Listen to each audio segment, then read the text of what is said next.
Hello and welcome to Leaders of Tomorrow, 18-hour special initiative that celebrates the undying entrepreneurial spirit of micro, small and medium enterprises. This is the only daily MSME platform in the country, a show where you can voice your concerns and get answers to all your queries directly from our team of experts. We understand the issues that you, the MSME entrepreneur, face, and the show aims to bring you the most relevant and the most updated information on everything related to your businesses. To answer all of your queries tonight, I have with me in the studio Faisal Farooqi. He's the CEO of Mouthshut.com. We also have T.R. Bajalia, the former DMD of SIDBI. He's also the ex-executive director and head of the SME business at IDBI Bank.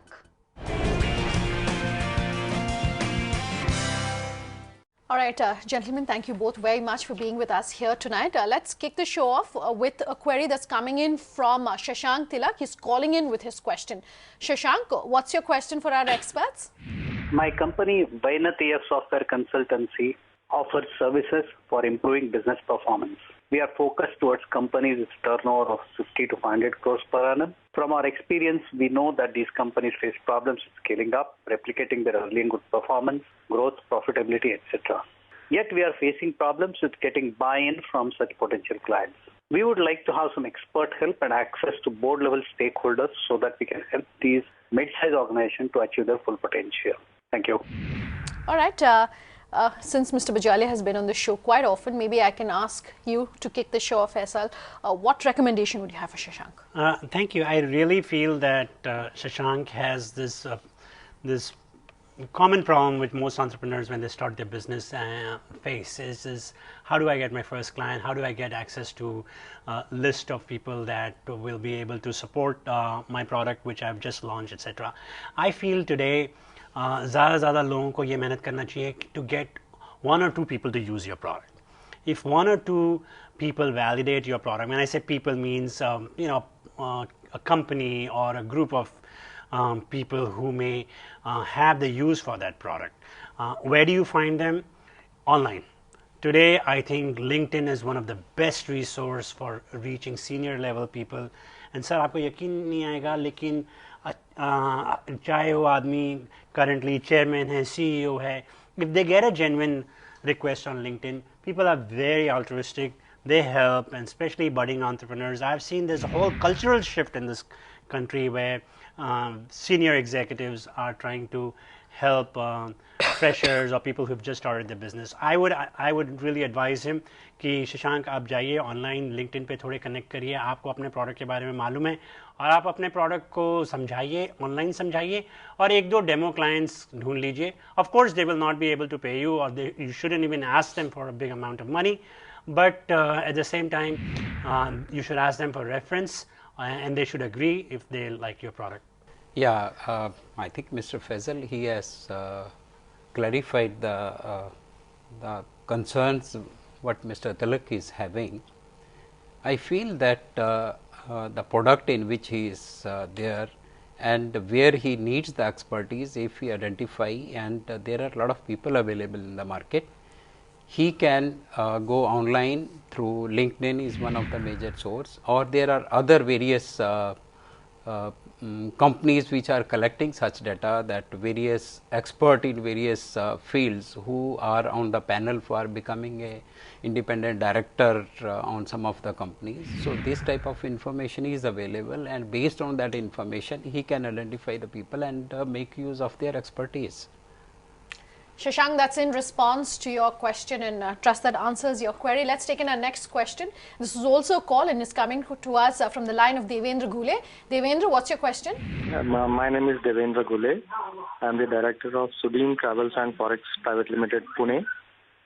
And my question is that, see, we are a medium-sized travel agency, but we have to struggle to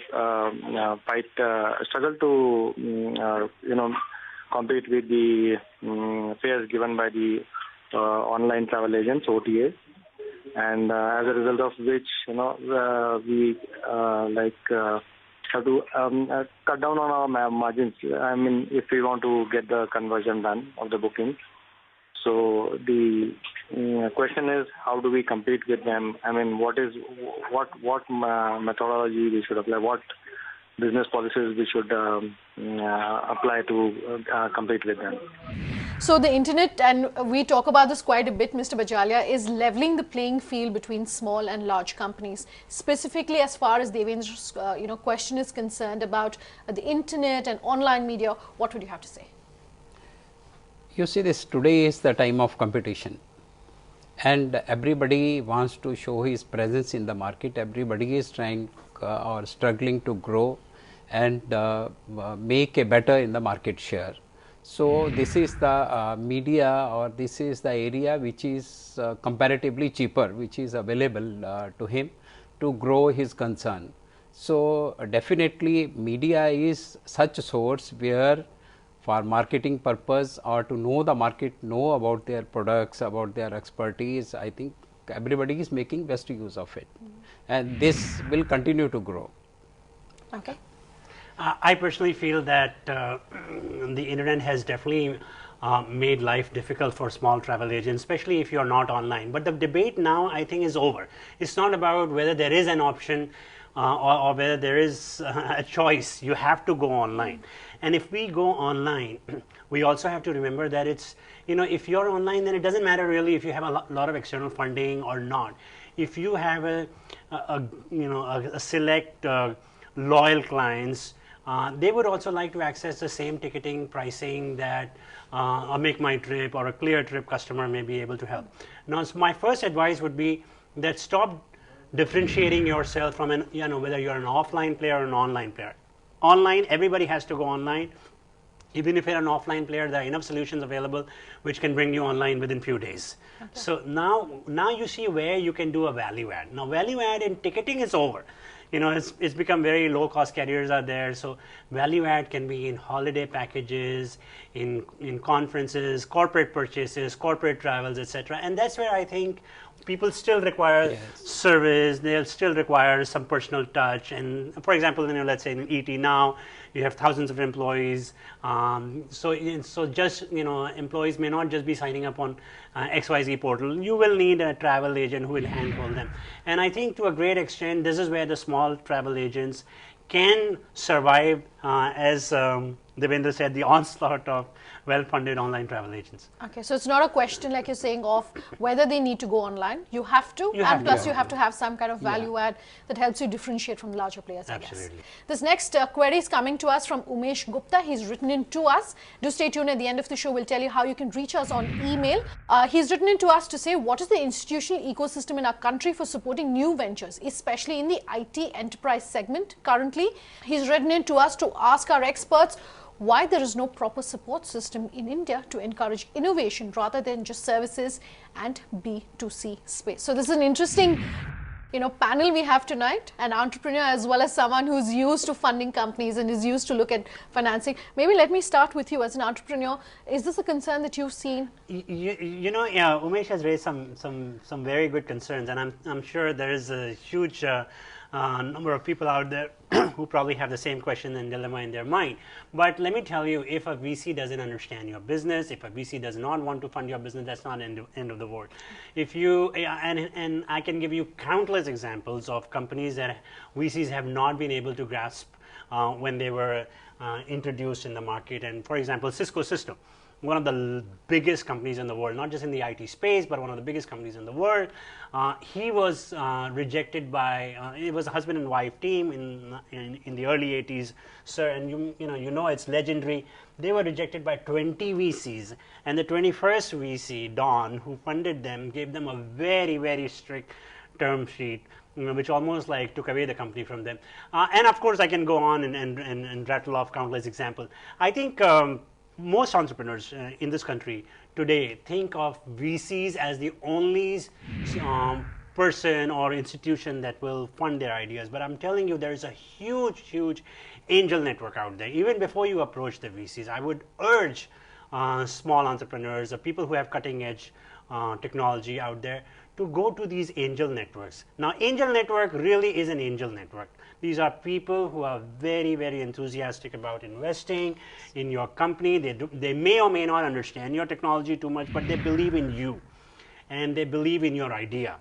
There is a lot of potential, and most of the banks, they are having venture funds today. Question is that banks are looking at financials. That is not true.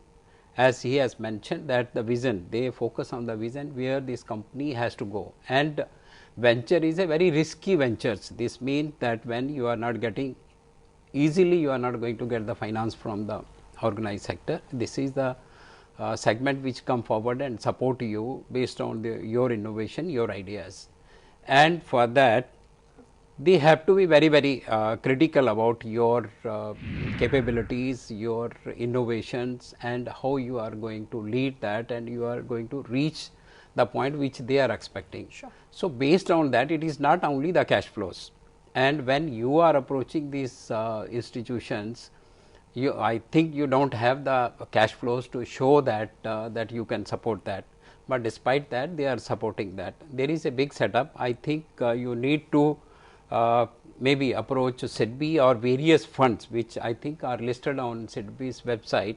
You can go to those people and you can request them, and based on your product or your capability to reach the expected level, so you can get the funds for that. Okay. All right. Trust that answers your question. Let's in fact at this point take a very quick break, but much more on the other side. To stay tuned.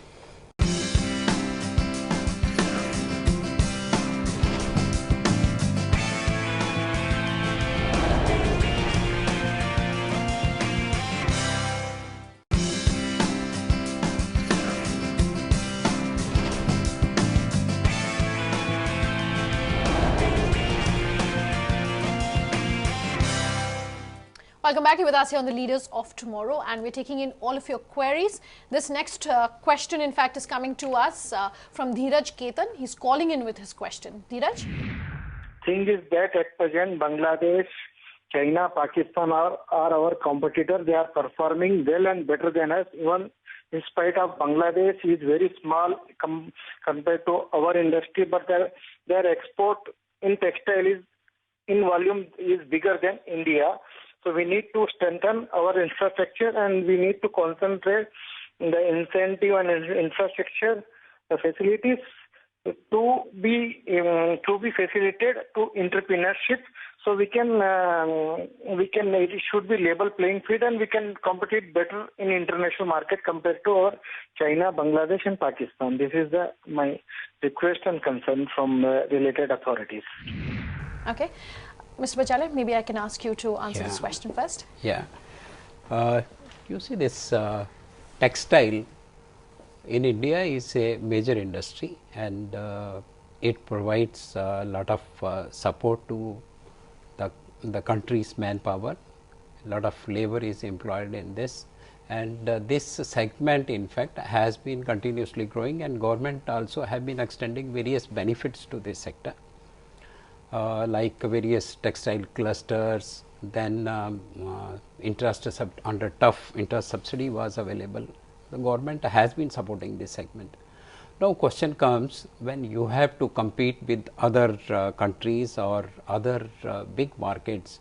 The main question comes the quality of your products, the timely delivery of the products, the price range which you are offering them, and the range of the products which you are in a position to provide that. So, I think based on that, like Bangladesh, they have started much after India, but today they command a good market share. The reason is that they are focusing main on quality.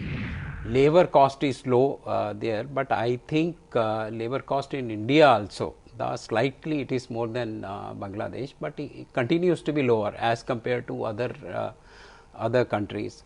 So, I think we have to focus on the areas which in world market which are attracting more and more consumption, or more and more area where the people are interested, like organic cotton. Now, I think this is the main area which is emerging, where most of the advanced countries they go for cotton textile in the organic this, and we have to focus on these areas.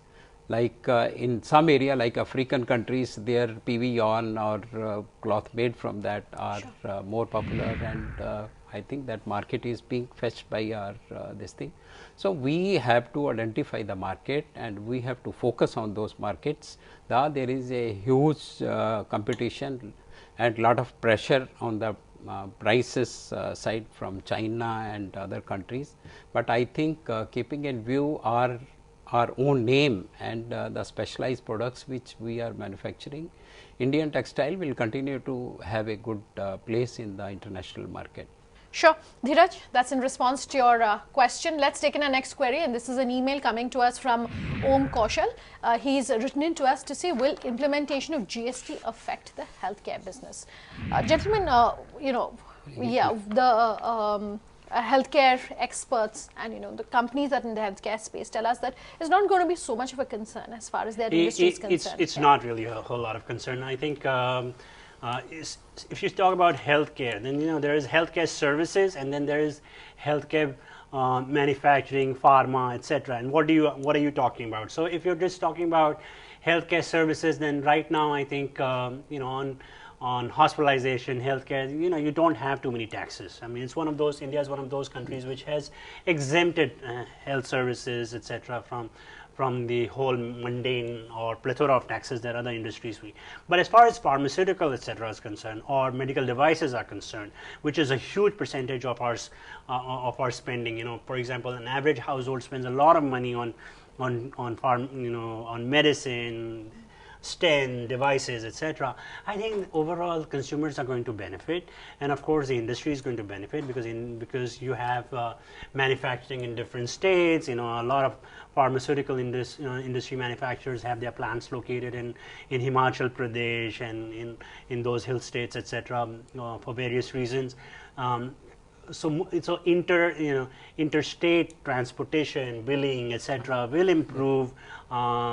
This benefit of GST, with the ubiquitous benefit of GST, will definitely we will see in the pharmaceutical industry, and I'm assuming and I'm hoping that ultimately the benefit, all the savings will be passed on to the consumers, especially in the non-regulated medicine, etc. As far as medical devices are concerned, I think those are huge burden. For example, if a simple stent that could be costing say 50,000-60,000 rupees, it can with taxes, etc. would be costing 1,20,000, 1,30,000 for your angioplasty. And I think those rates should come down, and there should be a level playing field for all the manufacturers of the devices. Okay, and it looks like the timeline of GST is going to be delayed even further going forward. Next query is coming to us via email from Anil Bhandari. Anil says that they are a manufacturing company and export products. He says they're not able to scale up and meet the requirement of the market. He's written in to us to ask our experts what he can do to drive up business successfully.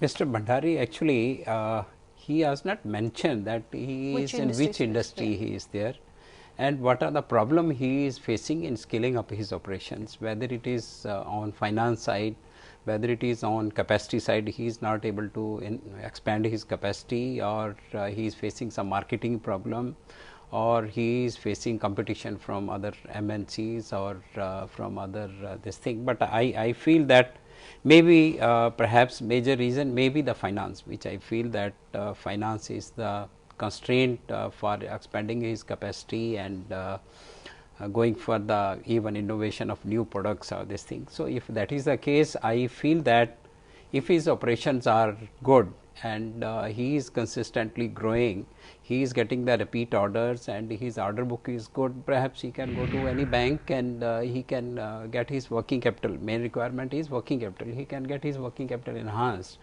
and meet the requirement. If there is any other specific reason for that, I think for that he has to write it separately. So, that can be answered. Okay. All right.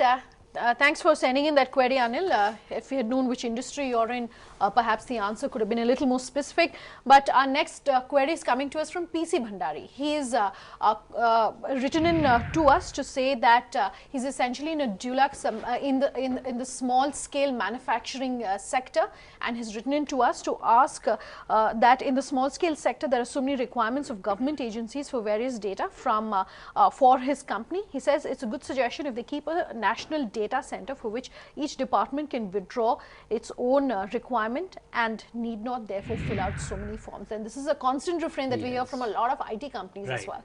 I think absolutely there is a need to reduce the number of forms, and not only reduce the number of forms. I think we should have a goal that no form in this country should take more than X minutes to fill, and the basic skills required to fill a form should not be more than we have to go for a simple form. We have to go to a chartered accountant. We have to go to a cost accountant. And when you know that you're a founder of a company, you're a CEO of a company, or you're a leader in a company, and you can fill that form, but you have to go to a chartered accountant. You have to go to a cost accountant, etc. So of course there are technical forms which will require expert level of inputs, but there are so many forms which you can fill. We reduce the number of forms. I think straightforward goal should be that let's cut down the number of forms in this country across all departments, all ministries, all agencies by 70%.